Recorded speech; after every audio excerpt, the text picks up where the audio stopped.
السلام علیکم ورحمۃ اللہ وبرکاتہ۔ کیا حال ہے سب کا؟ نحمده ونصلی علی رسولہ الکریم، اما بعد فاعوذ باللہ من الشیطان الرجیم، بسم اللہ الرحمن الرحیم۔ رب اشرح لی صدری ویسر لی امری واحلل عقدۃ من لسانی یفقہوا قولی۔ جیسا کہ آپ سب جانتے ہیں کہ نیا سال شروع ہو چکا ہے محرم الحرام کے مہینے سے۔ محرم اللہ کا مہینہ ہے، ہجری سال کا پہلا مہینہ، اور یہ حرمت والے مہینوں میں سے سب سے آخری مہینہ ہے، یعنی تین جو پے در پے مہینے ہیں ان میں سے آخری مہینہ ہے، اور وہ پے در پے مہینے ذوالقعدہ، ذوالحجہ اور محرم ہے، اور رجب الگ سے ہے۔ آج ہم انشاءاللہ آپ کے ساتھ بھوک اور فاقوں سے بچنے کی دعائیں شیئر کریں گے، اور ہم اس سلسلے میں دیکھیں گے کہ ہمیں ہمارا دین کیا سکھاتا ہے جب ہم پر کوئی مشکل آئے۔ جب بھی کوئی مشکل آئے تو انسان کو فوراً اپنے رب کی طرف رجوع کرنا چاہیے، اور کثرت کے ساتھ دعا مانگنی چاہیے، اور مانگتے ہی رہنا چاہیے، کیونکہ اللہ کے سوا اور کون ہے جو ہماری مشکل دور کر سکتا ہے، ہماری بھوک، پیاس، فقر، فاقہ، تکلیف، تنگی کو ہم سے ہٹا سکتا ہے۔ نبی صلی اللہ علیہ وسلم نے فرمایا، جب تم میں سے کوئی دعا مانگے تو کثرت سے مانگے، کیونکہ وہ اپنے رب سے مانگ رہا ہے، کسی اور سے نہیں۔ کیونکہ انسان جب کسی اور سے مانگتا ہے تو وہ ناراض ہو جاتا ہے، وہ نظریں چرانے لگتا ہے، وہ دور ہونے لگتا ہے، تعلقات خراب ہونے لگتے ہیں۔ لیکن جب انسان اپنے رب سے مانگتا ہے تو رب خوش ہوتا ہے، اس دعا کو انسان کے حق میں عبادت لکھ دیتا ہے، اس دعا کے مانگنے پر بے پناہ اجر لکھ دیتا ہے، اور دعا کے مانگنے سے انسان کی مشکل کو بھی آسان کرتا ہے۔ اصل میں دعا رکھی اس لیے گئی تاکہ انسان کا اپنے رب کے ساتھ ایک مضبوط تعلق قائم رہے۔ اسی طرح ایک اور حدیث میں بھی آتا ہے کہ رسول اللہ صلی اللہ علیہ وسلم نے فرمایا، لوگوں میں سب سے زیادہ عاجز وہ ہے جو دعا نہ مانگے، جو دعا مانگنے میں عاجز ہو، یعنی وہ دعا مانگنے میں سستی کرے، یا کم ہمتی سے کام لے، یا مایوسی کرے کہ میں تو بہت مانگ چکا، اب میں تھک چکا ہوں اور میری دعا تو سنی نہیں جاتی۔ نہیں، انسان کبھی بھی اپنے رب سے مایوس نہ ہو، لیکن یاد رہے کہ دعا مانگنے سے پہلے ہمیشہ اللہ سبحانہ وتعالیٰ کی حمد و ثنا کرے۔ ایک شخص نبی صلی اللہ علیہ وسلم کے پاس حاضر ہوا اور کہنے لگا کہ یا رسول اللہ صلی اللہ علیہ وسلم، مجھے قرآن مجید میں سے کچھ یاد نہیں رہتا، تو مجھے کچھ ایسے کلمات سکھا دیجئے کہ مجھے وہ اس سے کفایت کریں، یعنی میں ان کو زبانی یاد کر لوں اور ان کو پڑھتا رہوں۔ تو آپ صلی اللہ علیہ وسلم نے اس کو سکھایا، سبحان اللہ والحمد للہ ولا الہ الا اللہ واللہ اکبر ولا حول ولا قوت الا باللہ۔ اللہ پاک ہے، سب تعریف اللہ کے لیے ہے، اس کے سوا کوئی معبود نہیں، اللہ سب سے بڑا ہے، اور برائیوں سے بچنے کی ہمت اور نیکی کرنے کی قوت اللہ کے سوا کسی سے ممکن نہیں، یعنی اللہ تعالیٰ ہی انسان کو یہ قوت عطا کرتا ہے۔ تو گویا جب انسان فقر و فاقہ میں مبتلا ہو یا کسی بھی قسم کی محتاجی اس پر آ جائے تو پھر اللہ سبحانہ وتعالیٰ ہی کی طرف رجوع کرے، کثرت کے ساتھ درود شریف پڑھے، اور خصوصاً دعا سے پہلے درود شریف کا پڑھنا قبولیت کا باعث بنتا ہے، اور اس میں درود ابراہیمی بھی پڑھا جا سکتا ہے، اور اس کے علاوہ مختصر درود جو ہیں وہ بھی پڑھے جا سکتے ہیں۔ کم سے کم اتنا تو کہے صلی اللہ علیہ وسلم، اور جتنی بار کہے گا ہر بار کہنے سے 10 رحمتیں اس پر آئیں گی۔ جہاں تک فقر و فاقہ کا تعلق ہے تو یہ ہوتا تو ہے، لیکن حقیقت میں اصل فقیری دل کی فقیری ہوتی ہے۔ بہت سے لوگوں کے پاس بہت کچھ ہوتا ہے، لیکن اس کے باوجود بھی ان کے دل میں ہر وقت ایک خوف رہتا ہے، یا ایک احساس رہتا ہے کہ ہمارے پاس کچھ نہیں، یا اگر یہ نہ رہا تو کیا بنے گا۔ اسی لیے ہم دیکھتے ہیں کہ ابو ذر رضی اللہ تعالیٰ عنہ کہتے ہیں کہ رسول اللہ صلی اللہ علیہ وسلم نے مجھ سے فرمایا، اے ابو ذر، تم مال کی کثرت کو مالداری سمجھتے ہو؟ میں نے عرض کیا، ہاں اے اللہ کے رسول صلی اللہ علیہ وسلم۔ آپ نے فرمایا، اور کیا مال کی کمی کو فقر سمجھتے ہو؟ میں نے عرض کیا، ہاں اے اللہ کے رسول صلی اللہ علیہ وسلم۔ آپ نے فرمایا، مالداری دل کی مالداری ہے اور فقر بھی دل کا فقر ہے. یعنی انسان اگر اپنے آپ کو نعمتوں پر راضی رکھتا ہے اور اس کی نگاہ ان نعمتوں کی طرف جاتی ہے جو اس کو ملی ہوئی ہیں تو اس کا دل ہمیشہ غنی رہے گا. لیکن اگر انسان ہر وقت یہ سوچتا رہے کہ اس کے پاس کیا نہیں اور اس کے مقابلے میں دوسروں کے پاس کیا کچھ ہے تو پھر کبھی بھی اس کی محتاجی ختم نہیں ہو سکتی.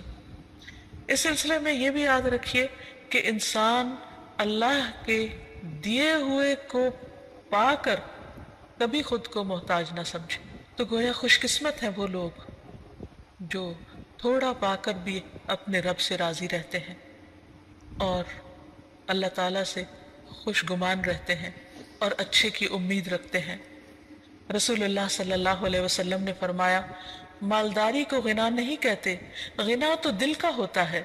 جب اللہ کسی بندے کے حق میں خیر و بھلائی کا ارادہ کرتا ہے تو اس کے نفس میں غنا اور دل میں تقوی پیدا کر دیتا ہے، اور جب اللہ کسی بندے کے حق میں شر کا ارادہ کرتا ہے تو اس کی فقیری کو اس کی دونوں آنکھوں کے سامنے رکھ دیتا ہے اور اسے سوائے اپنے فقر اور محتاجی کے کچھ نظر نہیں آتا. لہٰذا اس کی کنڈیشن مزریبل ہو جاتی، وہ ہر وقت پریشان اور دکھی رہتا ہے اور وہ ان نعمتوں کو بھی انجوائے نہیں کر سکتا جو اللہ تعالیٰ نے اس کو دی ہوئی ہیں.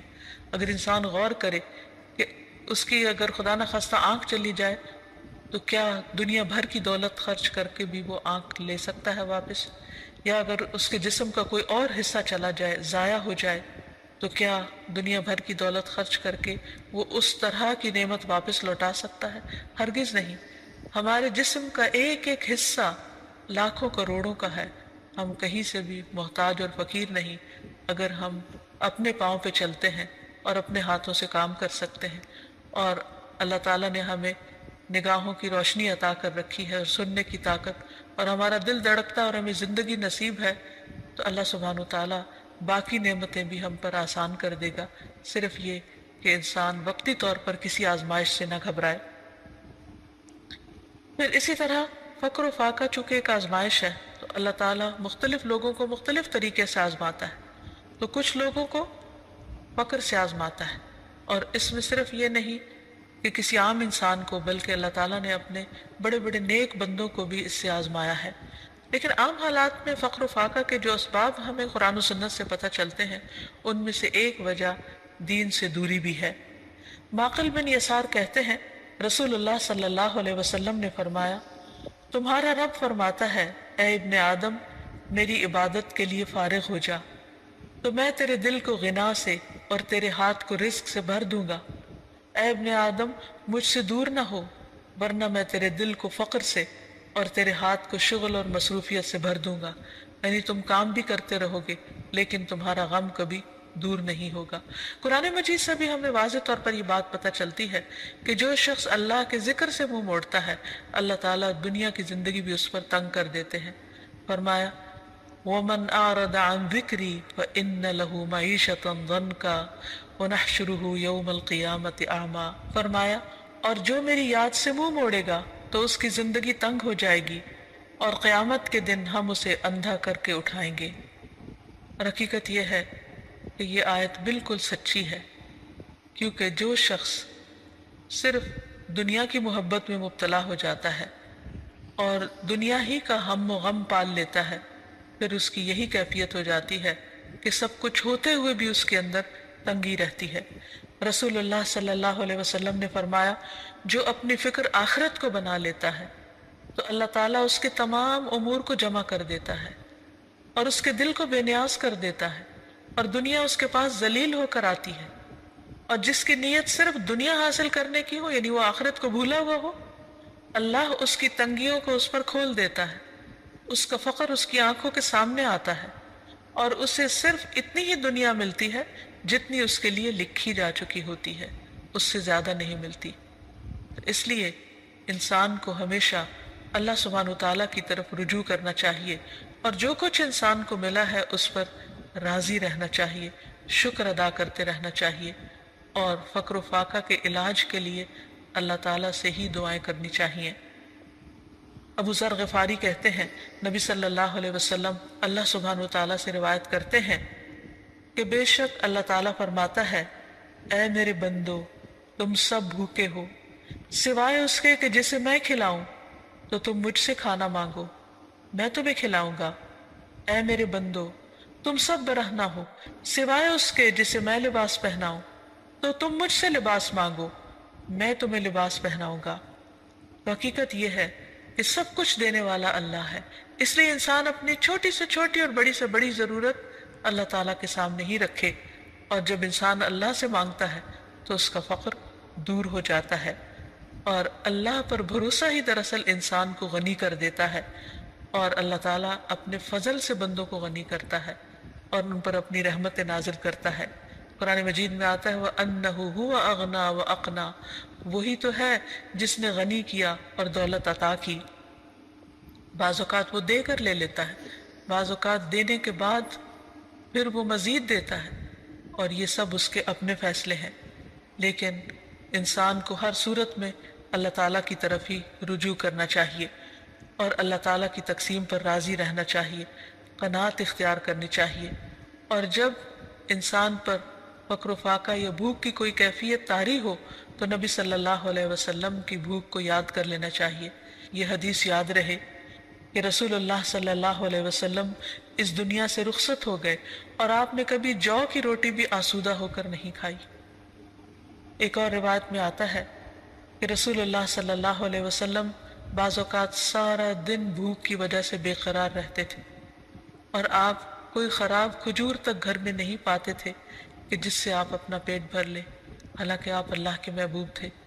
تو اس سے یہ پتہ چلتا ہے کہ ضروری نہیں کہ جو شخص فقر و فاقہ کا شکار ہو جائے اللہ تعالیٰ اس پر ناراض ہی ہو۔ بعض اوقات اللہ تعالیٰ اپنے پیارے بندوں کو آزماتا ہے، انہیں مختلف طرح کے امتحانوں میں ڈالتا ہے تاکہ انہیں اور زیادہ اپنا مقرب بنا لے۔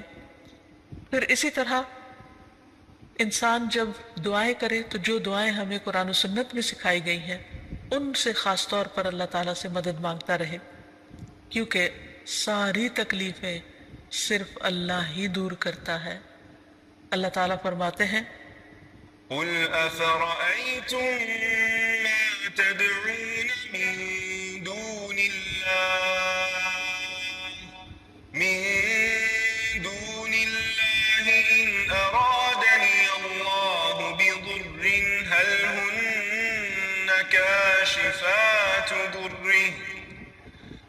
هن كاشفات ضره أو أرادني برحمة هل هن ممسكات رحمته قل حسبي الله عليه يتوكل المتوكلون۔ آپ انہیں کہیے بھلا دیکھو جنہیں تم اللہ کے سوا پکارتے ہو، اگر مجھے کوئی تکلیف پہنچانا چاہے تو تمہارے معبود اس کی پہنچائی ہوئی تکلیف کو کیا دور ہٹا سکتے ہیں؟ یا اگر وہ مجھ پر رحمت کرنا چاہے تو یہ اس کی رحمت کو روک سکتے ہیں؟ ان سے کہیے مجھے اللہ کافی ہے اور بھروسہ کرنے والے اسی پر بھروسہ کرتے ہیں۔ تو گویا ہر تکلیف کے معاملے میں رجوع اللہ کی طرف ہو، اسی پر بھروسہ ہو، اسی پر توکل ہو، اسی کے آگے گریہ و آہذاری ہو اور اسی سے انسان مانگتا رہے۔ تو یہ چند ایک دعائیں ہیں جو ابھی آپ کو بتائی جائیں گی جو انسان ایسی تکلیف کے موقع پر پڑھ سکتا ہے۔ سب سے پہلے تو دل کی غنا کی دعا ہے، اللہ میرے دل کو غنی کر دے، یعنی جو نعمتیں میرے پاس ہیں مجھے انہیں دیکھنے والی نظر دے اور اطمینان والا دل عطا کر۔ تو دعا ہے اللہم انی اسألک الہدی والتقی والعفاف والغنی، اے اللہ میں تجھ سے ہدایت، تقوی، پاک دامنی اور غنا کا سوال کرتا ہوں۔ پھر اسی طرح خاص طور پر فقر و فاقہ سے بچنے کی دعا ہے۔ نبی صلی اللہ علیہ وسلم صبح و شام یہ دعا مانگا کرتے تھے، اللہم انی اعوذ بک من الکفر والفقر، اللہم انی اعوذ بک من عذاب القبر، لا الہ الا انت، اے اللہ میں کفر اور فقر سے تیری پناہ میں آتا ہوں، اے اللہ میں عذاب قبر سے تیری پناہ میں آتا ہوں، تیرے سوا کوئی معبود نہیں۔ آپ یہ کلمات 3 مرتبہ صبح اور 3 مرتبہ شام کو دہرایا کرتے تھے۔ یعنی آپ سوچئے کہ نبی صلی اللہ علیہ وسلم جو اللہ کے محبوب تھے، صبح و شام فقر و فاقہ سے بچنے کی دعا کیا کرتے تھے۔ اسی طرح ایک اور دعا ہے، نبی صلی اللہ علیہ وسلم دعا کرتے، اللہم انی اعوذ بک من الفقر والقلۃ والذلۃ واعوذ بک من ان اظلم او اظلم۔ اے اللہ، میں فقر و فاقہ، قلت اور ذلت سے تیری پناہ میں آتا ہوں، کیونکہ بعض اوقات فقر و فاقہ انسان کو ذلیل کر دیتا ہے، اور اس بات سے تیری پناہ میں آتا ہوں کہ میں کسی پر ظلم کروں یا کوئی مجھ پر ظلم کرے۔ اسی طرح ہم دیکھتے ہیں کہ نبی صلی اللہ علیہ وسلم اپنے بستر پر جا کر جو دعائیں رات کو سونے سے پہلے پڑھتے، ان میں بھی جو ایک دعا ہے اس میں بھی خصوصی طور پر آپ قرض اور فقر سے پناہ مانگتے ہیں۔ ابو ہریرہ روایت کرتے ہیں کہ رسول اللہ صلی اللہ علیہ وسلم جب بستر پر تشریف لاتے تو کہا کرتے تھے، اللہم رب السماوات والارض ورب کل شیء فالق الحب والنوى ومنزل التوراة والانجیل والقرآن اعوذ بک من شر ذی شر انت آخذ بناصیته انت الاول فلیس قبلک شیء وانت الآخر فلیس بعدک شیء وانت الظاہر فلیس فوقک شیء وانت الباطن فلیس دونک شیء اقض عنی الدین واغننی من الفقر۔ اس کا ترجمہ ہے، اے اللہ، ساتوں آسمانوں اور زمین کے رب اور ہر چیز کے رب، دانے اور گٹلی کو چیرنے والے، تورات اور انجیل اور قرآن نازل کرنے والے، میں تجھ سے ہر اس چیز کے شر سے پناہ مانگتا ہوں جسے تو اس کی پیشانی کے بالوں سے پکڑنے والا ہے۔ تو سب سے پہلے ہے، تجھ سے پہلے کچھ نہیں، تو ہی آخر ہے، تیرے بعد کچھ نہیں، تو سب سے اوپر ہے، تیرے اوپر کچھ نہیں، اور تو ہی باطن میں ہے، تجھ سے مخفی کچھ نہیں۔ اے اللہ، میرا قرض ادا کر دے اور مجھے فقر سے بے نیاز کر دے۔ تو اس میں آپ دیکھیے کہ اللہ سبحانہ وتعالیٰ کی صفات کا ذکر ہوا ہے کہ اللہ سبحانہ وتعالیٰ ساتوں آسمانوں اور زمینوں کا مالک ہے، اور آپ دیکھیے کہ زمین کے ایک چھوٹے سے ٹکڑے میں بھی کتنی خیر و برکت ہوتی ہے، کتنی بھلائی ہوتی۔ کہا یہ کہ وہ پوری زمین کا مالک، اور صرف اس زمین کا نہیں، باقی زمینوں کا بھی مالک، تمام ستاروں سیاروں کا مالک، سارے آسمانوں اور جو کچھ ان کے اندر ہے ان سب کا مالک۔ اور پھر فالق الحب والنوا کہہ کے یہ بتایا گیا کہ اللہ تعالیٰ زبردست قدرت کا مالک ہے، وہ زمین کے اندھیروں میں بیج اور گٹلی کو پھاڑتا ہے اور اس سے بہترین پودے نکالتا ہے جس میں انسان کے رزق کا سامان ہے۔ پھر زمین سے بھی کچھ رزق نکلتا ہے اور آسمان سے بھی اترتا ہے۔ پھر تورات، انجیل اور قرآن روحانی رزق ہیں، ان کا ذکر کیا گیا۔ ان تمام چیزوں کا ذکر کر کے اللہ تعالیٰ کی صفات بیان کر کے پھر ہر چیز کے شر سے پناہ مانگی گئی جس کا کنٹرول اللہ کے ہاتھ میں ہے۔ اور پھر اللہ تعالیٰ کے کچھ ناموں اور صفات کا ذکر کیا گیا کہ اے اللہ، تو سب سے اول ہے اور تو ہی سب سے آخر ہے، نہ کوئی تجھ سے پہلے ہے اور نہ کوئی تجھ سے بعد، یعنی سب چیزیں تیرے ہی کنٹرول میں ہیں، تو ہی ہر ایک کا مالک ہے اور تیرے اوپر کوئی بھی نہیں ہے، اور تو ہی ظاہر ہے اور تو ہی باطن ہے، اور تجھ سے کچھ بھی چھپا ہوا نہیں۔ اور یہ ساری صفات ذکر کر کے آخر میں کیا فرمایا کہ تو میرا قرض ادا کر دے اور جو مجھے فقر سے بے نیاز کر دے۔ تو جو شخص یہ دعا مانگے گا انشاءاللہ اسے مالی مشکلات سے، پریشانی سے نجات ملے گی۔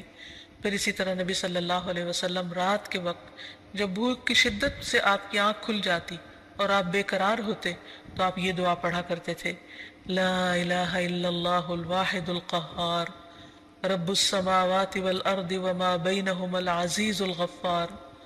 کوئی معبود برحق نہیں مگر اللہ جو اکیلا اور زبردست ہے، آسمانوں، زمین اور ان کے درمیان کی تمام چیزوں کا رب ہے، وہ غالب اور بہت بخشنے والا ہے۔ پھر اسی طرح انسان بھوک سے پناہ مانگے اور اللہ تعالیٰ سے خاص دعا کرے کہ انسان کو ایسی تمام اذیتوں سے نجات دے جو اس کے لیے مشکل کا باعث بنتی ہے۔ اللہم انی اعوذ بک من الجوع فانہ بئس الضجیع، اے اللہ میں بھوک سے تیری پناہ مانگتا ہوں، بے شک وہ بہت بری ساتھی ہے۔ پھر ایک اور موقع پر نبی صلی اللہ علیہ وسلم ان کلمات کے ذریعے دعا کیا کرتے تھے، اللہم انی اعوذ بک من فتنة النار وعذاب النار ومن شر الغنى والفقر، اے اللہ میں پناہ چاہتا ہوں آگ کے فتنے اور آگ کے عذاب سے، اور مالداری اور ناداری کے شر سے، کیونکہ دونوں کے اندر اپنا اپنا شر ہے۔ انسان کے پاس بہت کچھ ہو تو بھی اس کے اندر بگاڑ آنے کا ڈر ہے، اور اگر کچھ نہ ہو تو فقر انسان کو کفر کے قریب کر دیتا ہے۔ پھر اسی طرح دیے جانے اور روکے جانے کے شر سے بچنے کی دعا سکھائی گئی۔ نبی صلی اللہ علیہ وسلم یہ دعا مانگا کرتے تھے، اللہم لا قابض لما بسطت ولا باسط لما قبضت ولا هادي لمن أضللت ولا مضل لمن هديت ولا معطي لما منعت ولا مانع لما أعطيت ولا مقرب لما بعدت ولا مباعد لما قربت وأعوذ بك من شر ما أعطيتنا وشر ما منعت منا، اے اللہ جو تو پھیلا دے اسے کوئی سمیٹنے والا نہیں، اور جو تو سمیٹ لے اسے پھیلانے والا کوئی نہیں، یعنی ساری طاقت تیرے ہی ہاتھ میں ہے، ساری طاقت کا مالک تو ہی ہے۔ جسے تو گمراہ کر دے اسے کوئی ہدایت دینے والا نہیں، اور جسے تو ہدایت دے اسے کوئی گمراہ کرنے والا نہیں، جس سے تو روکے اسے کوئی دینے والا نہیں، اور جسے تو دے اس کو کوئی روکنے والا نہیں، جسے تو دور کر دے اسے کوئی قریب کرنے والا نہیں، اور جسے تو قریب کر دے اسے کوئی دور کرنے والا نہیں۔ اور میں تیری پناہ مانگتا ہوں ہر اس چیز کے شر سے جو تو نے ہمیں دی، اور اس چیز کے شر سے جو تو نے ہم سے روک لی۔ تو اللہ تعالیٰ سے دعا ہے کہ وہ ہمیں دنیا اور آخرت کی تمام آزمائشوں، پریشانیوں اور مشکلات سے اپنی حفاظت میں رکھے۔ وآخر دعوانا ان الحمد للہ رب العالمین۔ السلام علیکم ورحمۃ اللہ وبرکاتہ۔